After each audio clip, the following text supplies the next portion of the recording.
Au cœur de Montréal, une communauté vibrante trace son chemin vers un avenir prometteur. Bienvenue dans le projet afro-québécois aujourd'hui et demain, dont les objectifs sont les suivants.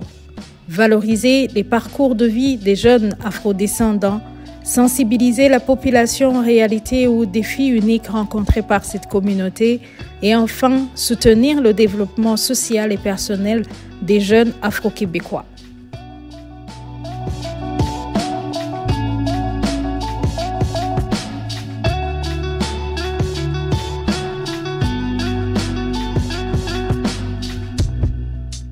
Déjà, le Centre social des 12 immigrants, bien sûr, on offre des services aux personnes immigrantes, des activités, mais on a aussi une vision transformatrice. Cette vision transformatrice, c'est aussi de rendre nos milieux inclusifs, accueillants.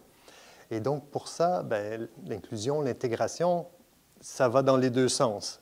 Oui, on demande beaucoup aux personnes immigrantes de s'adapter au nouveau milieu, mais il faut aussi que la société a aussi son bout de chemin à faire.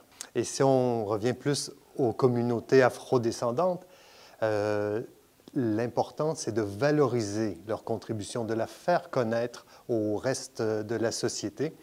Et pour ça, le projet afro-québécois, c'est très important. C'est plusieurs activités pour accroître la capacité d'agir des jeunes afrodescendants, mais aussi de faire connaître leur contribution à la société québécoise. Et c'est pour ça, pour moi, c'était quelque chose de très important.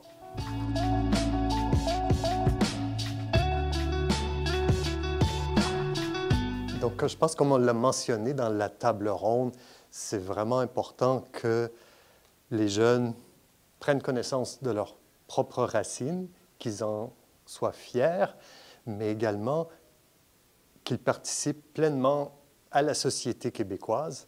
Et pour ça, il faut que, oui, il y ait un sentiment d'appartenance qui se développe.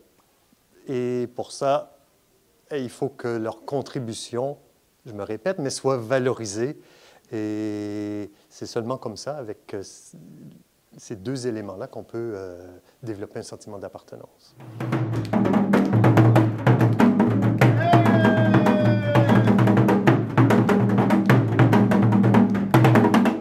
C'est sûr que c'est une grande question pour les jeunes parce qu'ils sont des citoyens, ils sont des membres partie prenante de notre société qui se posent les mêmes questions que tout le monde. À un niveau où ils se posent la question quel est mon rôle, quel est mon avenir, qu'est-ce que je peux changer, qu'est-ce que je peux faire, quel est mon rôle dans cette société québécoise. Alors, le sentiment d'appartenance est beaucoup influencé par toutes ces questions pour un jeune. Le passé, c'est pas important, eux autres sont focusés sur le présent et l'avenir. Le passé, ils vont le regarder à travers qu'est-ce qui se passe avec leurs parents ou les adultes qui les entourent. Alors, c'est sûr que pour nous, c'est très important de s'assurer qu'on met tout en œuvre ou qu'on met tous les leviers en place pour que le jeune soit en mesure de se projeter, pour que l'avenir ne devienne pas abstrait pour lui, ne devienne pas tangible pour lui. Parce que c'est là qu'il y a un danger pour les jeunes, quand il n'est pas capable de se projeter, quand il ne se voit pas dans l'avenir, il va adopter une posture défensive où il va trop essayer de trouver de lui-même un sens à son avenir dans la société. Et c'est là qu'il peut faire des mauvais choix. Alors, c'est sûr que nous, en tant qu'adultes, en tant que membres des communautés noires, comme n'importe quel membre de n'importe quelle communauté, il faut que nous travaillions à essayer de concrétiser ce tremplin, cette vision-là d'avenir pour nos jeunes, en leur proposant concrètement des milieux, des espaces, des environnements où ce que eux autres peuvent se réaliser, peuvent jouer un rôle, peuvent décider, peuvent exercer un certain pouvoir. Et là, ils vont apprendre à prendre leur place dans la société et dans un environnement. Ils vont développer de la confiance, ils vont développer de l'estime de soi dont on parle, et en plus, ils vont être accompagnés et entourés de la communauté. Donc, ils vont avoir un cercle bienveillant qui les entoure et qui vont les accompagner vers cette espèce de réussite de l'identité québécoise, montréalaise ou canadienne.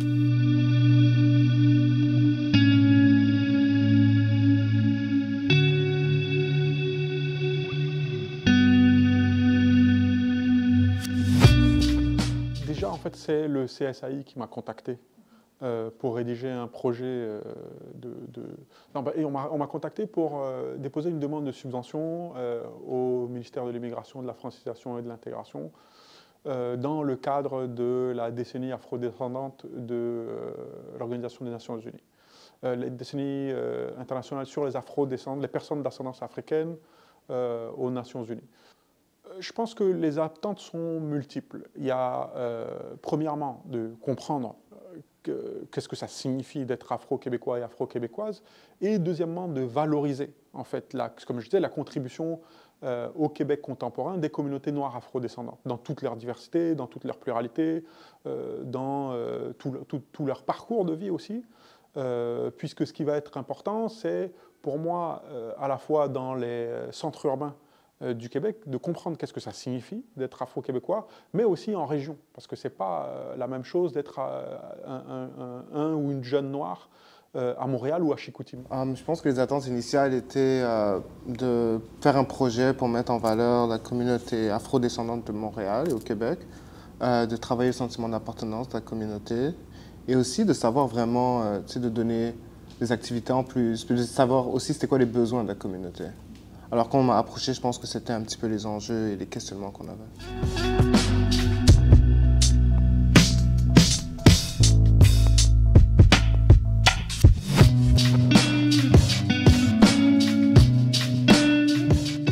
Dans la communauté afrodescendante, donc il y a un enjeu identitaire, un enjeu d'adaptation, société québécoise, etc. Je pense aussi qu'on a, je parle pour la communauté surtout afro-caribéenne, j'appellerais pas ça un enjeu, mais on a aussi des questions de dynamique familiale à régler à travers beaucoup de guérisons. Je pense aussi qu'on a beaucoup de choses à se dire. On a beaucoup de choses à se dire, que ce soit avec les gens de la diaspora africaine, mais aussi avec les gens sur le continent. Il y a aussi une réunification à avoir, des discussions à avoir par rapport aux 500 dernières années et comment on se perçoit en tant que personne noire.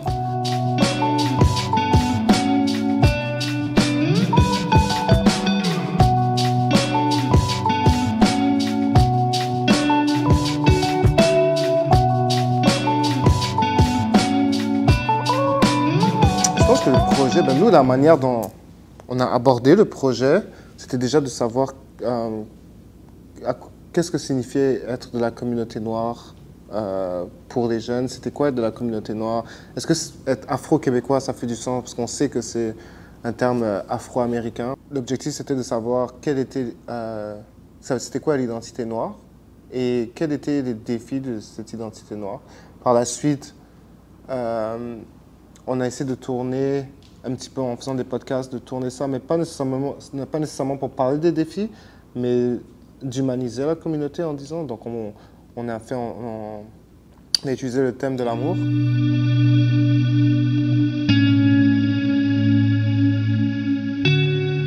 En quoi des initiatives comme celles proposées par ce projet ont-elles été importantes pour vous personnellement? Moi, c'est lors du début du voyage, on est allé à faire Phillipsburg, puis on a vu plusieurs choses. On a vu les églises, des clergés qui menaient autour du racisme, tout ça. Puis j'ai trouvé ça vraiment intéressant d'aller là-bas parce que lorsque j'ai vu tout ce qui se passait à l'endroit, puis toute l'histoire derrière, j'ai vraiment ressenti vraiment une réelle appartenance. Puis j'ai trouvé ça vraiment essentiel parce que lorsqu'on est venu ici, je n'ai pas vu jusqu'à présent un autre noir.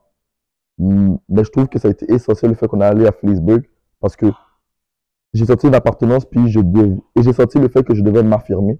Donc, lorsque je suis venu ici, malgré qu'il n'y a aucun Afro-Québécois, de m'affirmer, même si que il y a d'autres initiatives comme des Caucasiens. Et c'est ça, je trouve, l'initiative, c'est qu'on nous permet de nous affirmer.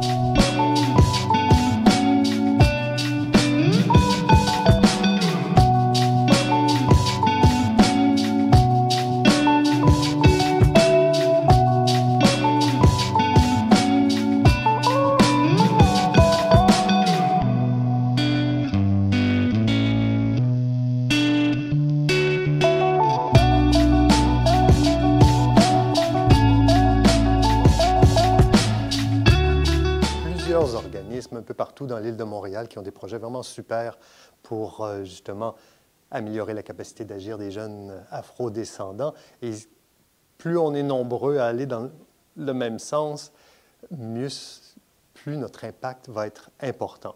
Et ça permet de créer des liens également entre ces organismes, de mieux se connaître entre nous. Et on espère que ces partenariats vont perdurer dans le temps, qu'on va continuer à travailler ensemble et connaître les meilleures pratiques de chacun des organismes. Ça peut être que bénéfique pour tout le monde.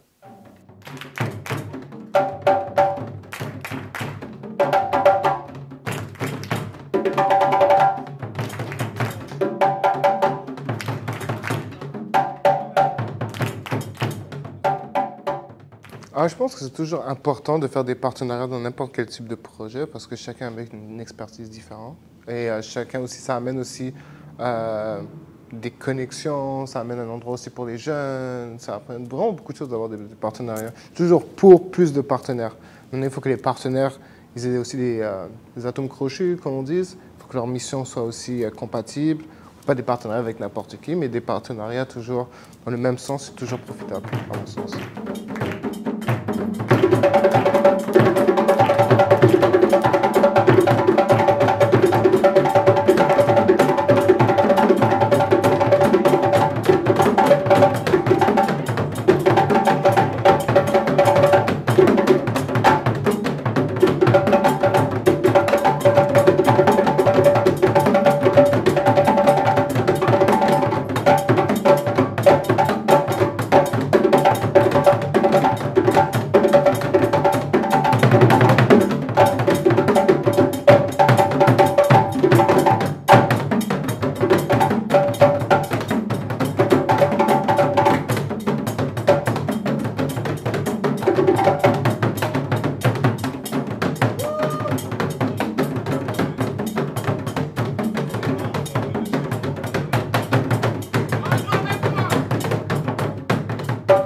Alors pour moi, les défis les plus importants pour la communauté afro-québécoise, le premier que j'aurais cité, c'est pas de se fixer de limites.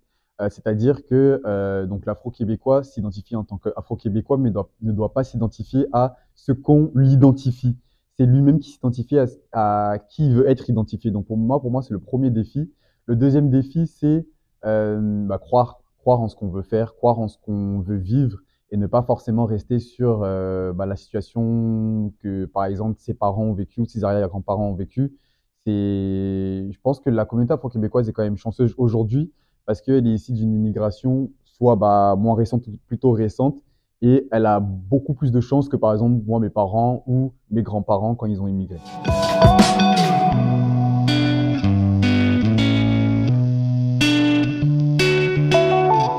Les leviers.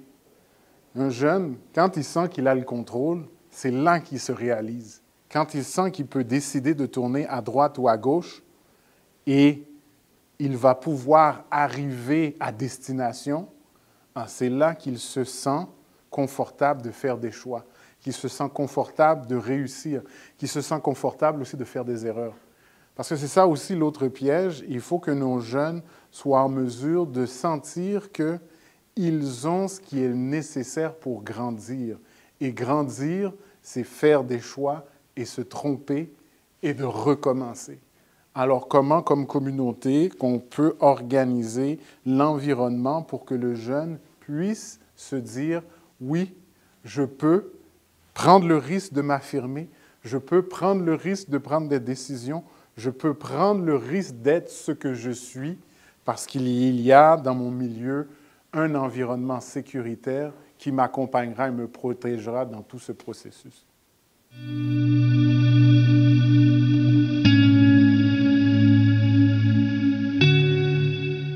Mais qu'est-ce qui m'inspire le plus maintenant dans la communauté afro-québécoise? C'est de voir les jeunes évoluer de manière positive, ce qui veut dire qu'ils délaissent tout ce qui est les affaires néfastes qu'ils retrouvent dans la rue, comme les gangs, la drogue et tout, et s'intéressent plus à se développer dans des milieux sportifs, à excéder dans des milieux comme la NBA, MLS au soccer et autres, et à des aspects artistiques, politiques et autres. Et cela me passionne de fou de voir comment les jeunes évoluent et changent d'intérêt dans des affaires beaucoup plus constructives et joviales.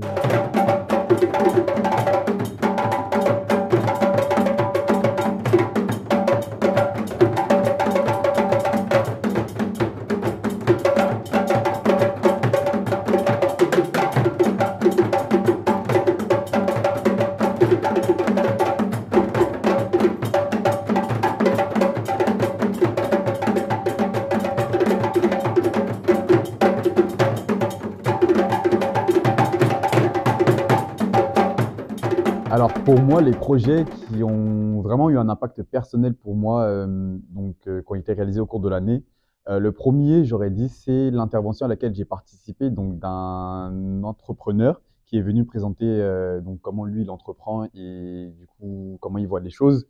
Et c'est vrai que pour moi, cet aspect-là est important pour moi parce que je suis aussi dans ce domaine-là, mais c'est aussi important parce que c'est un peu cliché ce que je vais dire, mais voir un noir le faire, on s'identifie aussi à cette personne-là. Et donc, je trouve que ça a été vraiment un projet impactant pour moi. Le deuxième projet aussi qui a été présenté au sein de XR, c'est, si je dis pas de bêtises, c'est la famille Mbaye qui est venue du coup présenter leur activité immobilière donc, au sein de la structure.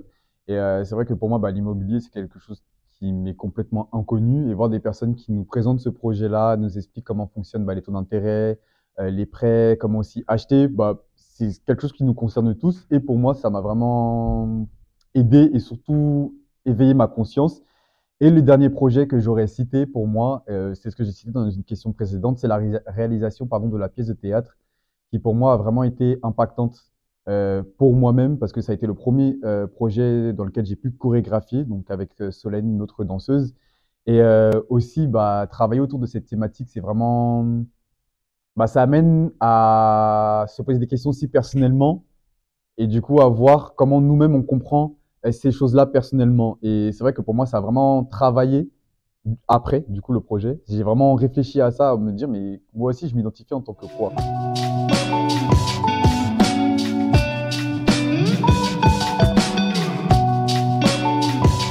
Alors, l'expérience personnelle que j'ai eue, où j'ai senti un fort sentiment d'appartenance donc à la communauté afro-québécoise, c'est donc l'hiver dernier, l'hiver 2023, lors de la réalisation d'un projet que nous avons réalisé donc au sein d'XR. Donc c'était une pièce théâtrale qui illustrait, comme on l'expliquait, la vision d'un jeune noir donc vivant au Québec, et donc sa vision du monde.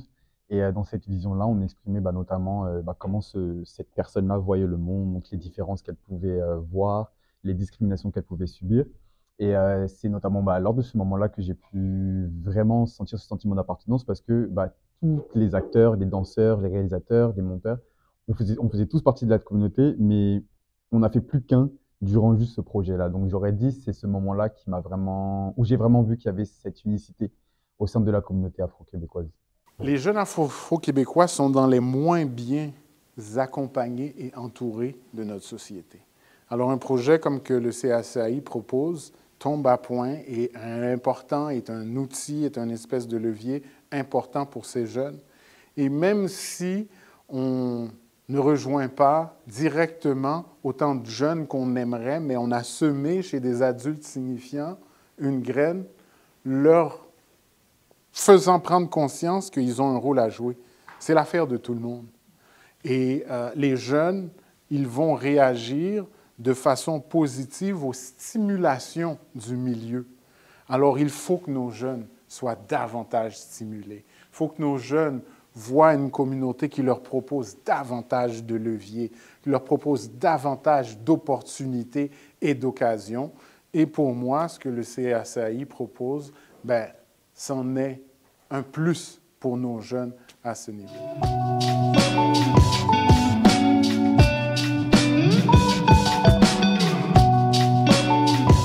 Vous avez dans la société des jeunes qui sont exceptionnels, qui ont un leadership inné, qui vont, malgré les embûches, malgré les enjeux, malgré les obstacles, être capables de passer à travers et de garder cette espèce de flamme de l'engagement pour le changement. Parce qu'ils ont assez confiance en eux, parce qu'ils ont assez confiance en leur capacité d'être capables de concrétiser leurs objectifs ou de mobiliser leur environnement alentour d'eux pour être capables de faire équipe pour atteindre les objectifs. Et ça, je pense qu'il faut encourager. On a un jeune, aujourd'hui, Adler, qui était sur scène, c'est un jeune de ce type. C'est un jeune qui a un leadership qui est hors du commun. Et pour lui, il faut mettre les ressources en place pour qu'il puisse exploiter ce leadership qui va lui permettre de défoncer des plafonds de verre et de faire le chemin pour d'autres jeunes. Par contre, une chose qu'il ne faut pas faire, il ne faut pas faire la promotion de ce type d'excellence comme le seul moyen pour les jeunes d'arriver. Les jeunes ont le droit d'être des jeunes.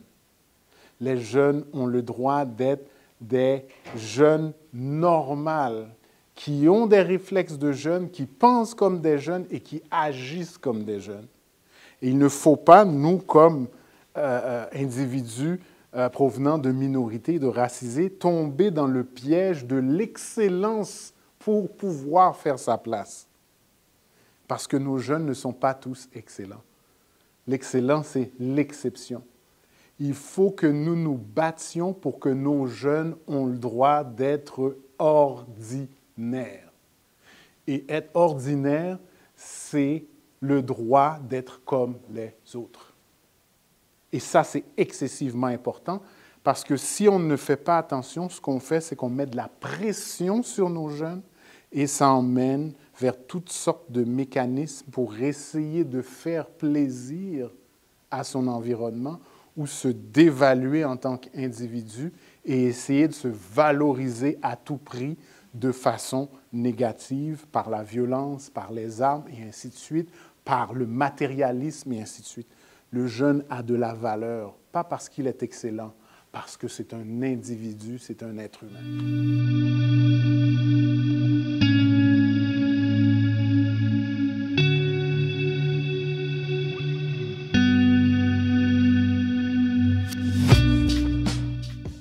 Plus d'exemples positifs. Ça, c'est mon opinion à moi, ça m'appartient. Mais je pense que les jeunes et la communauté noire elle-même, au bout d'un moment, elle sait qu'est-ce qu'elle veut, puis elle sait quelle action concrète elle a besoin pour pouvoir avancer.